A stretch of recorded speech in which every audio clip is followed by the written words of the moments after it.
Hello students, welcome back in physics class 12 की physics में study कर रहे हैं चैप्टर नंबर 10 वेव ऑप्टिक्स। ये हमारा पार्ट 2 है। इससे पहले हम पार्ट 1 में बात किए थे वेव फ्रंट की। आज हम बात करेंगे हाइगेंस के द्वितीयक तरंगिकाओं का सिद्धांत और इस सिद्धांत का उपयोग करके प्रकाश के परावर्तन की व्याख्या की जाएगी। ठीक है।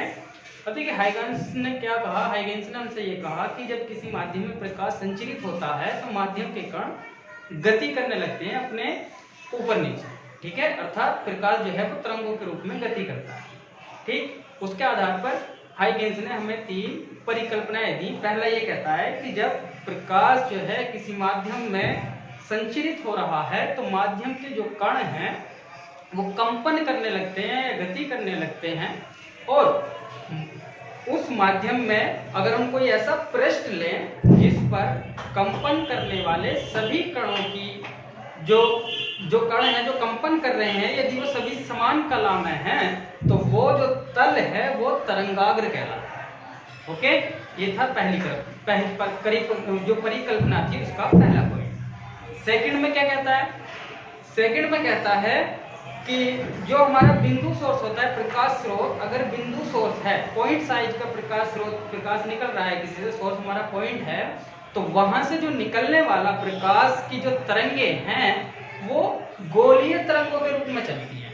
काय के रूप में चलती हैं? गोलीय तरंगाग्र के रूप में चलती है। बेसिकली कैसे तरंगाग्र के रूप में? गोलीय तरंगाग्र के रूप में चलती हैं। और बिंदु सोर्स हमेशा कैसे तरंगाग्र बनाएगा? गोलीय तरंगाग्र बनाएगा, क्योंकि हम पहले पढ़ चुके हैं 3 तरह के तरंगाग्र पढ़े हमने, समतल, गोलीय और बेलनाकार। ठीक है, तो जो बिंदु सोर्स होगा उससे निकलने वाला जो तरंगाग्र है वो कैसा होगा? हमारा गोलीय होगा। और जैसे जैसे आगे बढ़ेगा हमारा तरंगाग्र, तो तरंगाग्र पर उपस्थित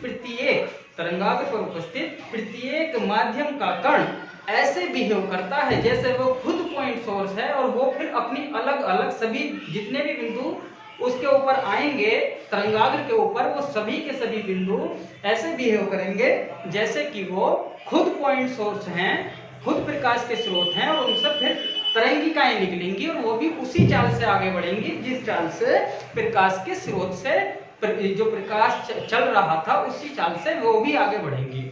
और तो उस तरंगाग्र से जो अपने आप को सोर्स की तरह बिहेव करते हैं पॉइंट, वहां से चलने वाली जो तरंगे हैं, प्रकाश की तरंगे, उनको कहते हैं द्वितीयक तरंगिकाएं। उनको क्या कहते हैं? द्वितीयक तरंगिकाएं। इसे दिमाग में बिठा लें। ठीक है, द्वितीयक तरंगिकाओं की चाल मूल तरंग जो होती है उनकी चाल के बराबर ही होती है, और ये क्रिया आगे कंटिन्यू चलती रहेगी। वो तरंगाग्र फिर आगे एक तरंगाग्र बनाएगा, फिर उसके ऊपर जितने बिंदु होंगे वो भी अपने आप को कैसे बिहेव करेंगे?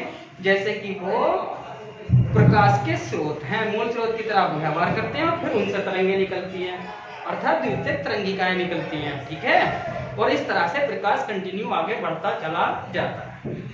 ठीक, तीसरा पोस्टुलेट क्या कहता है? तीसरी परिकल्पना हमारी उसकी जो हाइगेंस है उनकी परिकल्पना ये कहती है कि जो हमारे प्रकाश स्रोत के जो माध्यम के जो कण आए थे उनकी जो कंपन कर रहे थे, क्या कर रहे थे? कंपन कर रहे थे। यदि हम किसी समय देखें और उनकी कला सबकी सेम हो तो आप एक एनवलप बना दें या एक स्पर्श रेखा खींच दें उन सभी बिंदुओं की, तो वो उसके तरंगाग्र को प्रदर्शित करती है, स्पर्श रेखा सभी बिंदुओं। ठीक है, कॉमन टेंजेंट बनानी है आपको। इस तरह से आप कंटिन्यू आगे तरंगाग्र आगे बना सकते हैं। ये हमारे 3 जो थे परिकल्पनाएं थी किसकी? हाइगेंस। अब यहाँ पे हम डायग्राम से समझ लेते हैं इनको कि तरंगाग्र किस तरह से बनते हैं। मैं यहाँ पर एक पॉइंट सोर्स ले लेता हूँ, ये प्रकाश का स्रोत है, यहाँ से प्रकाश चारों ओर को जा रहा है।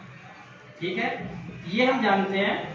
देखिए एक चीज और है कि जो प्रकाश है वो आगे की ओर को ही चलेगा, पीछे की ओर को हाइगेंस ने कहा कि पीछे की ओर को प्रकाश नहीं चलता है। हालांकि ये उनका ड्रॉबैक भी रहा है इस सिद्धांत का कि वो इसको एग्जैक्टली प्रूफ नहीं कर पाए कि वो पीछे की ओर को क्यों नहीं जाता है। हालांकि जाता नहीं है, लेकिन वो इसको प्रूफ नहीं कर पाए। इसको आगे प्रूफ किया गया था बाद में। तो यहाँ पर हम बात यहाँ पर यही मान करके चलेंगे हाइगेंस के अनुसार कि प्रकाश पीछे की ओर को नहीं जाता है, केवल आगे की ओर को जाता है। ठीक है, ओके। अब क्या कहते हैं? वो ये कहते हैं कि बिंदु सोर्स है, यहाँ से चलने वाला जो प्रकाश है उसका हमने एक तरंगाग्र बनाना है, क्योंकि प्रकाश यहाँ से जो कण जाएंगे, जितने भी प्रकाश माध्यम के कण होंगे प्रकाश उनके साथ चलेगा तो वो सभी किस चाल से चलेंगे, प्रकाश की चाल से चलेंगे। अगर मैं t समय के बाद देखूं तो सभी कणों की चाल कितनी हो जाएगी, सभी कणों की जो दूरी हो जाएगी vt हो जाएगी, ये ct हो जाएगी। प्रकाश की चाल को आप c माने हैं, क्यों, क्योंकि v बराबर क्या होता है s/t। अगर मैं s निकालूं तो क्या हो जाएगा vt। अगर सबकी चाल एक जैसी है और समय एक बिल्कुल फिक्स समय के बाद देख रहे हैं हम, तो हमें क्या मिल जाएगी दूरी s, ठीक है। तो बिंदु सोर्स है तो यहाँ से बनने वाला तरंगाग्र कैसा होगा, गोलीय। तो गोलीय तरंगाग्र बनाने के लिए क्या करें, vt के बराबर की, कितने के बराबर की, vt के बराबर की आप क्या मान लें, एक त्रिज्या भर करके एक गोला खींच दिया, तो ये हमारा एक गोलीय तरंगाग्र हो गया, ठीक है। अब इस गोलीय तरंगाग्र पर यहाँ पे बहुत सारे बिंदु आएंगे, माध्यम के जो कण हैं वो यहाँ पर होंगे इस गोलीय तरंगाग्र पर, और वो सभी की जो कंपन कर रहे हैं उन सबकी कला कैसी होगी, एक होगी, जब सभी वो तरंगाग्र के ऊपर आएंगे, ठीक है। अब द्वितीयक तरंगिकाएं कैसा बनेगी, क्या कहता है, ये तो हमारा तरंगाग्र बन गया गोलीय तरंगाग्र। ये जो बिंदु सोर्स है ये ऐसे बिहेव करेगा जैसे ये था, तो ये S1 S2 S3 S4 सबको अलग मान सकते हैं। तो अब जो प्रकाश की तरंगे हैं वो यहां से निकलेंगी, ये अपना अलग तरंगिकाएं निकालेगा। तो इसे निकालने के लिए वो क्या कहते हैं, तो उन्होंने बताया कि आप जितने भी समय के बाद देखना चाहते हैं, जितने भी समय के बाद आप देखना चाहते हैं, जैसे आप यहाँ पे कितने टाइम के बाद देख रहे थे, हम देख रहे थे जी t टाइम के बाद देख रहे थे, ठीक है, t मतलब 5 सेकंड के बाद। अब 5 सेकंड के बाद हमें जो है नया तरंगाग्र ये मिला, पहला तरंगाग्र।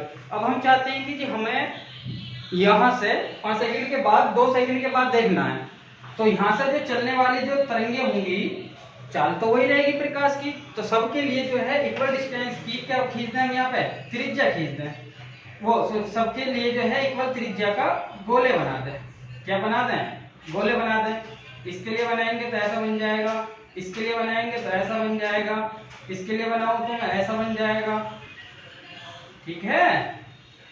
इक्वल त्रिज्या के क्या बना दिए हमने, गोले बना दिए भाई, ठीक। तो क्यों बना दिए, क्योंकि ये सभी कैसा बिहेव करेंगे, ये सभी अपने आप को मूल सोर्स मानेंगे प्रकाश का, और ये तरंगिकाएं उत्पन्न करेंगे। इन तरंगिकाओं को क्या कहेंगे, द्वितीयक तरंगिकाएं। अब हम तरंगाग्र बनाना चाहते हैं तो इन सब का ये एक ऐसा स्पर्श रेखा खींचनी है जो सबको टच करती हुई जाए, ये जा रही है टच करती हुई सबको, तो ये नए तरंगाग्र की स्थिति को प्रदर्शित करेगा। पीछे को जो ये वाला है यहाँ पे ये भी बन सकती है, लेकिन इसको m मान के करा दिया गया है, इसलिए हम पूरा गोला ना खींच करके क्या लगा लेते हैं, हाफ चाप लगाते हैं, अर्ध गोले की चाप लगा लेते हैं। कैसे गोले की चाप लगा लेते हैं भाई, अर्ध गोले, ठीक है। अब यहाँ पे जो नया तरंगाग्र आया है इसमें भी जो हर एक बिंदु आएगा वो द्वितीयक तरंगिकाएं उत्पन्न करेगा, अर्थात वो भी अपने आप को प्राथमिक सोर्स की भांति व्यवहार करेगा। उससे फिर यहाँ से क्या निकलेंगी, द्वितीयक तरंगिकाएं निकलेंगी, फिर एक हाफ चाप लगा दें आप ऐसे ऐसे ऐसे करके, ठीक है, ऐसे ऐसे करके, और ये क्रिया जो है कंटिन्यू आगे बढ़ती चली जाएगी, फिर हमें एक नया तरंगाग्र मिल जाएगा। तो प्रकाश जो है इस प्रकार से तरंगों के रूप में संचरित होता है, ठीक। आई थिंक आपको क्लियर हुआ होगा कि किस प्रकार से करना है। तो ये तो था हमारा बिंदु सोर्स से गोलीय तरंगाग्र कैसा बनता है। अब हम बार बार जो है ये गोले नहीं बनाएंगे, जैसे हमारा ये बिंदु सोर्स है तो हम इसको ऐसे शो कर लेते हैं, ये चल रहा गोलीय तरंगिका, क्लियर हो गया, ठीक है, ओके। अब अगर आपको समतल को देखना है, जैसे ये समतल है कोई, यहाँ से प्रकाश स्रोत है, यहाँ से समतल से जो है ये मेरे को पहला वाला ये तरंगाग्र ही ले लेते हैं, ये कोई पहला तरंगाग्र समतल तरंगाग्र है, इसमें बहुत सारे बिंदु हैं, ठीक है, ये पीछे से आ रहा है कहीं से, ठीक। अब मेरे को बनाना है कि आगे कैसे बढ़ेगा, तो इक्वल त्रिज्या के आप गोले बनाएं, कैसी त्रिज्या के गोले बनाएं, इक्वल त्रिज्या के गोले बनाएं। क्यों बना रहे हैं इक्वल त्रिज्या के, क्योंकि जब प्रकाश चलेगा तो यहाँ पे जितने भी कण हैं वो सभी समान वेग से चलेंगे, और एक निश्चित समय के बाद हम देखना चाहते हैं कि प्रकाश कहाँ पहुंचा है, तो प्रकाश को पहुंचने के लिए दूरी कैसी हो जाएगी, सबकी समान हो जाएगी। तो अगर मैं इस पर स्पर्श रेखा खींच दूं, एक कॉमन टेंजेंट खींच दूं, मेरे को क्या दिखाई देगा, ये एक नया तरंगाग्र की स्थिति दिखाई देगी, ये वाला, ये a डैश b डैश होगा अगर मैं इसको a b मानूं, ठीक है।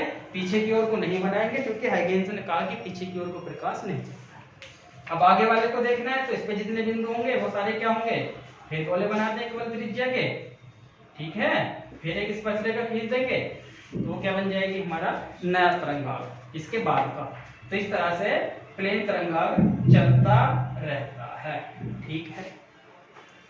अरे भाई ठीक है।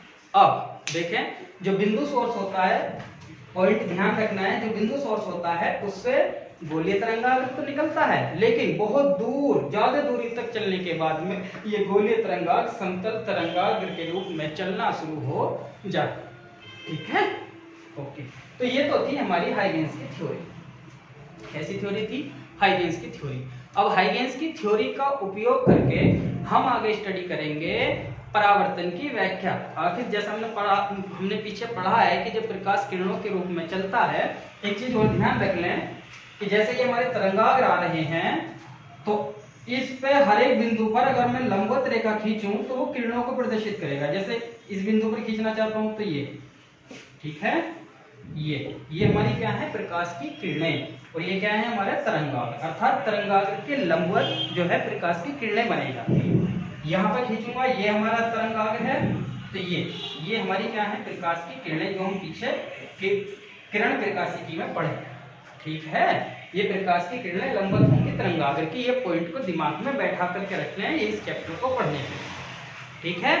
ओके तो अब हाइगेंस की थ्योरी का उपयोग करके, हाइगेंस की थ्योरी का क्या करके उपयोग करके हम प्रूफ करेंगे प्रकाश के परावर्तन को। जो प्रकाश के परावर्तन की घटना होती है उसको सिद्ध करना है, ठीक है। दैट मीन्स हम पढ़े हैं कि जब प्रकाश किसी समतल या चिकने माध्यम पर गिरता है, जब प्रकाश किसी समतल या चिकने माध्यम